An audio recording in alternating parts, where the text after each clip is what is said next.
اعوذ باللہ من الشیطان الرجیم بسم اللہ الرحمن الرحیم اللہم افتح علینا حکمتک وانشر علینا رحمتک یا ذا الجلال والاکرام۔ شہداء کی تدفین سے فارغ ہو کر اللہ کے رسول واپس آئے۔ راستے میں حمنہ بنت جہش سے ملاقات ہوئی۔ یہ نبی اکرم صلی اللہ علیہ وسلم کی پھوپھیزاد بہن تھیں۔ ان کے بھائی عبداللہ بن جہش کی شہادت کی خبر دی۔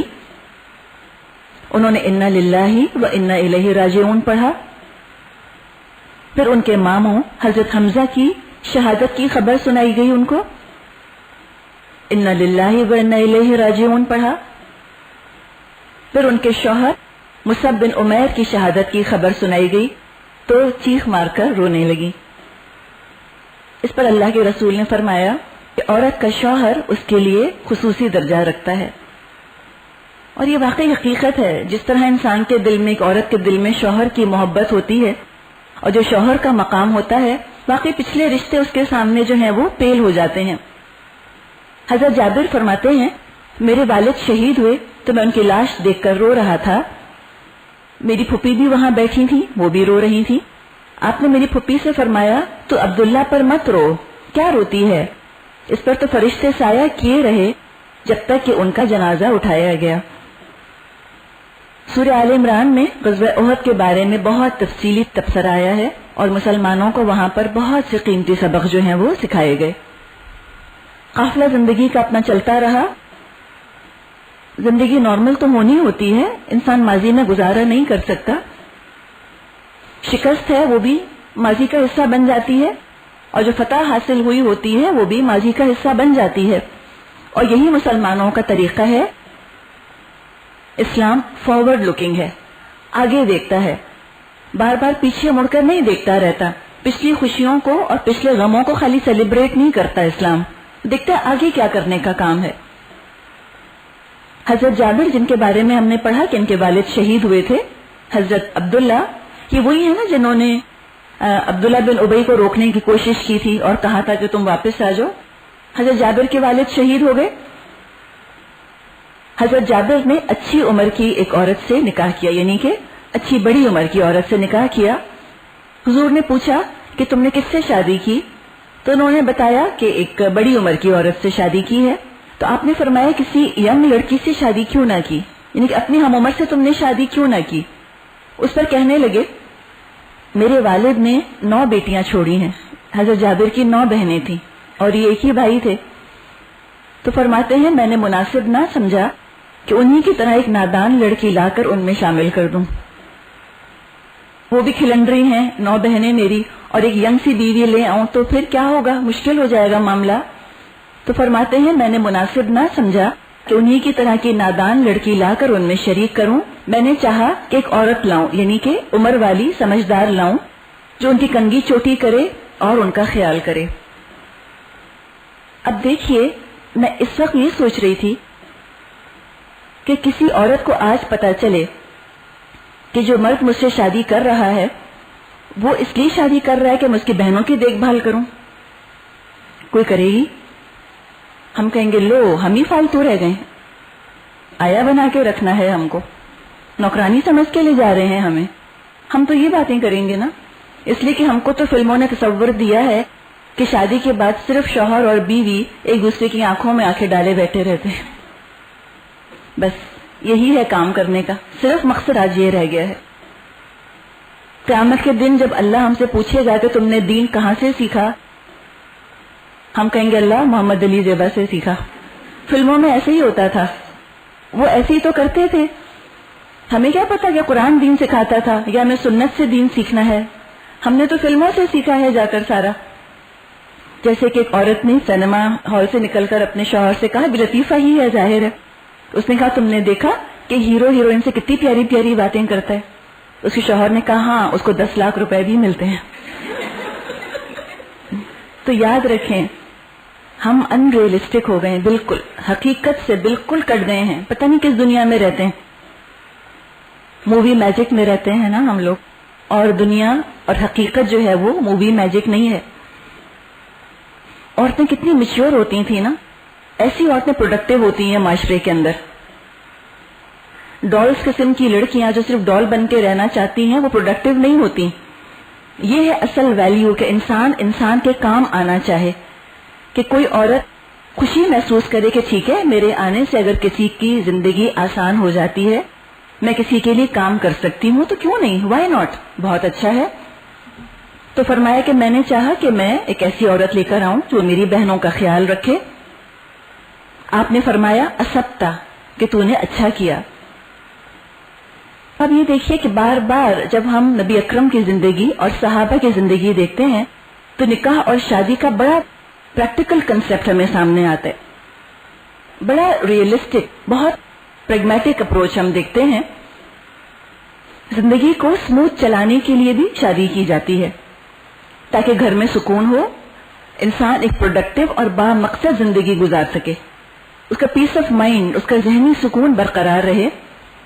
محبت اور جذبات بھی یقیناً ایک فیکٹر ہیں, کوئی حرج نہیں کہ اگر محبت کی وجہ سے شادی کی جائے, لیکن صرف یہی ایک وجہ نہیں ہے.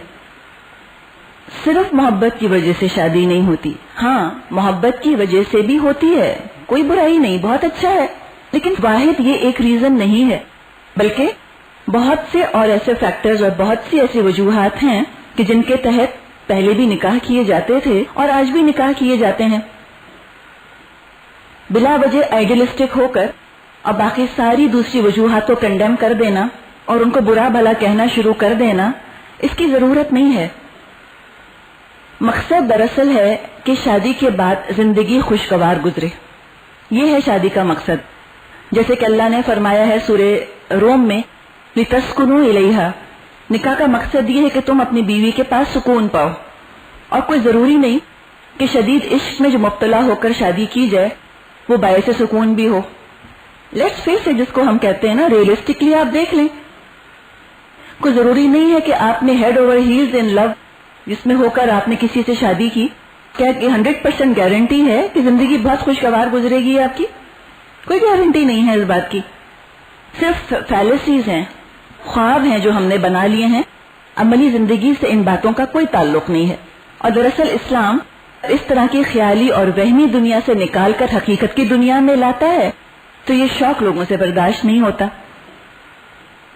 بجائے کہ حقیقت کو دیکھیں, وہ اسلام کو برا بھلا کہنا جو ہے وہ شروع کر دیتے ہیں. میرج آف کنوینئنس, فائدے کے لیے شادی کرنا, یہ مرد کے لیے بھی اچھا رہتا ہے اور عورت کے لیے بھی اچھا رہتا ہے. غزوہ احد میں حضرت عبداللہ بن جہش شہید ہوئے تھے. ان کی بیوہ حضرت زینب بنت خزیمہ, ان سے احد کے 1 سال کے بعد خود نبی اکرم صلی اللہ علیہ وسلم نے نکاح کیا. ان کا خطاب ام المساکین تھا, بہت جنرس خاتون تھی, مدینے کے بیواؤں, مسکینوں کی, یتیموں کی دل کھول کر مدد کیا کرتی تھیں. اللہ کے رسول کے نکاح میں آئیں. نکاح کے 3 مہینے بعد ہی ان کا انتقال ہو گیا. نبی اکرم نے خود ان کی نماز جنازہ پڑھائی اور جنت البقیع میں وہ دفن ہوئی. اب ہم یہ دیکھتے ہیں کہ احد کی ناکامی کا مسلمانوں کی ریپوٹیشن پر, مسلمانوں کی ساکھ پر بہت برا اثر پڑا. ظاہر ہونا ہی تھا وہ تو. بدر کے بعد دشمنوں پر جو ایک روب چھا گیا تھا مسلمانوں کا, اور جو ایک ہیبت طاری ہو گئی تھی, وہ سارا کا سارا جاتا رہا. اب ضرورت اس بات کی تھی کہ مسلمان اپنی کھوئی ہوئی ساکھ دوبارہ حاصل کریں, اپنی کھوئی ہوئی ریپوٹیشن کو دوبارہ حاصل کریں. اس سلسلے میں ایک قدم جو نبی اکرم نے اٹھایا وہ یہ کہ جو کفار کا لشکر احد کے میدان سے واپس جا رہا تھا, اس کا آپ نے پیچھا کیا. ہمراہ الاسد تک آپ ان کے پیچھے گئے. اس جرأت مندانہ اقدام سے منافق اور یہودی سب حیران رہ گئے. اگر آپ ایسا نہ کرتے, آپ ابو سفیان کے لشکر کا پیچھا نہ کرتے, آگے جا کر خیال آیا تھا کفار کو کہ ہم کیوں نہ واپس مدینے کی طرف پلٹ کر چلیں اور ہم مدینے کا صفایا کر دیں. اس لیے کہ مسلمانوں کی فوج تو جس ارے میں تھی نا, تتر بتر ہوئی ہوئی تھی. لیکن جب ابو سفیان کو پتا چلا کہ اللہ کے رسول اس کا پیچھا کر رہے ہیں, تو پھر انہوں نے اپنا ارادہ ملتوی کر دیا اور مکے کی طرف چلے گئے. احد کے بعد بنو خزیمہ کا قبیلہ بنو اسد کے ساتھ مل کر مدینے پر حملے کی تیاریاں کر رہا تھا. نبی اکرم کو اس بات کی خبر ہوئی. آپ نے ابو سلمہ رضی اللہ تعالیٰ عنہ کو 150 صحابہ کا دستہ دے کر بھیجا. دشمن منتشر ہو گئے، اسکیٹر ہو گئے. واپسی میں ابو سلمہ کو ایک زخم جو کہ احد میں لگا تھا، تو دوبارہ ان کا زخم جو ہے وہ پھوٹ نکلا اور اسی میں ان کا انتقال ہو گیا. خالد بن سفیان حذلی مسلمانوں کے خلاف فوج جمع کر رہا تھا. اللہ کے رسول نے اس کے خلاف مہم روانہ کی. عبداللہ بن انیس نے خالد بن سفیان کو قتل کیا. تو آپ یہ دیکھ رہے ہیں کہ آپ نے فوری طور پر ایسے اقدامات کیے کہ کافی حد تک مسلمانوں کی جو کھوئی ہوئی ساکھ تھی وہ آہستہ آہستہ دوبارہ سے بحال ہو گئی. کفار سمجھئے کہ اب کوئی اتنا ایزی گیم نہیں ہے مسلمان. یہ نہیں ہے کہ اگر ایک جنگ انہوں نے ہار دی ہے اس کے بعد ان کی اسپرٹس ٹوٹ جائیں اور وہ آئندہ مقابلے کے قابل نہ رہیں. ثابت ہو گیا کہ نہیں، ایک عارضی چیز تھی. الحمدللہ مسلمانوں کا جذبہ بھی سلامت ہے اور ان کی طاقت بھی سلامت ہے. 9 ہجری سفر کے مہینے میں کچھ قبیلے والے مدینے آئے اور رسول اللہ سے درخواست کی کہ ان میں اسلام کی طرف رغبت پیدا ہو رہی ہے، لہذا کچھ لوگوں کو قرآن سکھانے کے لیے اور قرآن پڑھانے کے لیے ان کے ساتھ بھیج دیا جائے. کچھ لوگوں کو اللہ کے رسول بھیج دیں، ان کے قبیلوں کے اندر رہیں اور ان کو قرآن پڑھائیں. صحیح بخاری کے مطابق آپ نے 10 افراد کو ان قبیلے والوں کے ساتھ روانہ کر دیا. حضرت عاصم بن ثابت ان کے امیر تھے. جب یہ صحابہ رجیع کے مقام پر پہنچے، رجیع ایک چشمے کا نام ہے، وہاں جب پہنچے تو ان کے ساتھ غداری ہوئی اور 100 تیر اندازوں کو ان کے پیچھے لگا دیا گیا. 10 صحابہ اور 100 تیر انداز. مقابلے میں 8 صحابہ شہید ہوئے، 2 گرفتار کر لیے گئے، حضرت خبیب اور حضرت زید رضی اللہ تعالی عنہما، اور ان دونوں کو لے جا کر مکے والوں کے ہاتھ بیچ دیا گیا. بدر کی جنگ میں ان دونوں نے مکے والوں کے کئی سردار قتل کیے تھے، تو بدلے کے طور پہ مکے والے ان کو چاہ رہے تھے کہ یہ ہمارے ہاتھ آئیں تو پھر ہم ان کو قتل کریں.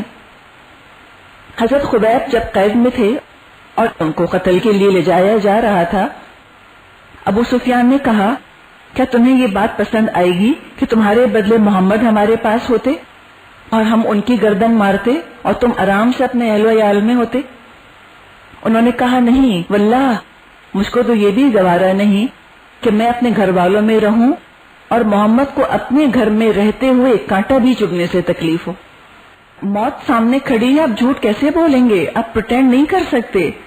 یہ تھا صحابہ کی محبت کا حال، اور یہ ہے سکسیس سٹوری کے لیے ضروری چیزیں. جب تک اس طرح کی لائلٹی نہیں ہوگی اسلام دوبارہ سر نہیں اٹھا سکے گا. مرنے سے پہلے حضرت خبیب نے 2 نفل پڑھے اور فرمایا اگر تم یہ خیال نہ کرتے کہ میں مرنے سے گھبراتا ہوں تو میں اور نماز پڑھتا.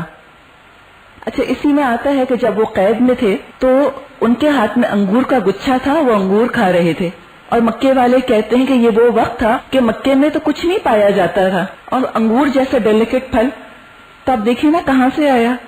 اللہ تعالیٰ جنت کے پھل ان کو کھلا رہا ہوگا. انہوں نے اپنی صفائی وغیرہ کرنے کے لیے اس طرح مانگا. اس طرح جانتے ہیں آپ لوگ، ریزر ٹائپ چیز جو ہوتی ہے نا، تو ان کو اس طرح دے دیا گیا کہ اپنے آپ کو صاف ستھرا کر لیں. اتنے میں ایک عورت کا بچہ ان کی گود میں جا کر بیٹھ گیا. اب اللہ عالم کس طرح وہ قیدی بناتے تھے کہ موومنٹ اس طرح ہوا کرتی تھی.